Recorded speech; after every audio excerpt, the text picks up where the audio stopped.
വിവാഹജീവിതത്തിലേക്ക് പ്രവേശിക്കുമ്പോൾ ഏറ്റവും പ്രധാനപ്പെട്ട കാര്യമാണ് ഹണിമൂണിന് പോകുക എന്നത്. യുവമിഥുനങ്ങളുടെ ഈ പ്രിയപ്പെട്ട നിമിഷങ്ങൾ എന്നും അവരുടെ ഓർമ്മകളിൽ സൂക്ഷിക്കും. എന്നാൽ ഹൈദരാബാദിൽ ഹണിമൂണിന് പോകാനിറങ്ങിയ ഒരു യുവാവിന് സംഭവിച്ചത് വൻ ദുരന്തമാണ്. ഗോവയ്ക്ക് ഹണിമൂൺ പോകാൻ വേണ്ടിയായിരുന്നു വാറങ്കൽ സ്വദേശിയായ ഉറഗോണ്ട സായി എന്ന 28-കാരനും ഭാര്യയും തീരുമാനിച്ചത്.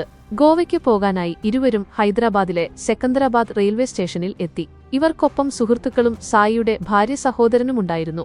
മുൻകൂട്ടി ബുക്ക് ചെയ്ത ടിക്കറ്റ് പ്രകാരം എല്ലാവരും ട്രെയിനിനുള്ളിൽ കയറി. എന്നാൽ സ്റ്റേഷനിൽ നിന്ന് ട്രെയിൻ എടുക്കാൻ അല്പം വൈകിയതോടെ സായി വെള്ളം വാങ്ങിക്കാനായി പുറത്തേക്ക് പോയി. ബാക്കിയുള്ളവർ തങ്ങളുടെ സീറ്റിൽ തന്നെ തുടർന്നു. എന്നാൽ പെട്ടെന്ന് ട്രെയിൻ എടുത്തു. ഇത് കണ്ട് സായി ഉടൻ തന്നെ ട്രെയിനിന്റെ മറ്റൊരു കമ്പാർട്ട്മെന്റിൽ കയറുകയും ചെയ്തു. എന്നാൽ സായി കയറിയില്ലെന്ന് കരുതി സുഹൃത്തുക്കൾ ട്രെയിനിന്റെ ചങ്ങല വലിച്ച് ട്രെയിൻ നിർത്തി.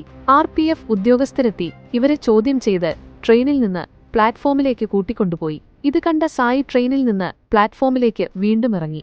RPF ഉദ്യോഗസ്ഥരുമായി സംസാരിക്കുന്ന സമയത്ത് ട്രെയിന് വീണ്ടും മുന്നോട്ടെടുത്തു. എന്നാൽ തന്റെ ഭാര്യയും ഭാര്യ സഹോദരനും അതിനുള്ളിലാണെന്ന് മനസ്സിലാക്കിയ സായി ഉടനോടുന്ന ട്രെയിനിലേക്ക് ചാടിക്കയറാൻ ശ്രമിച്ചു. എന്നാൽ യുവാവ് കാൽവഴുതി ട്രെയിനും പ്ലാറ്റ്ഫോമിനുമിടയിലേക്ക് വീണ് ഗുരുതരമായി പരിക്കേറ്റു. ഉടൻ തന്നെ ആശുപത്രിയിലെത്തിച്ചെങ്കിലും യുവാവ് മരണപ്പെടുകയായിരുന്നു.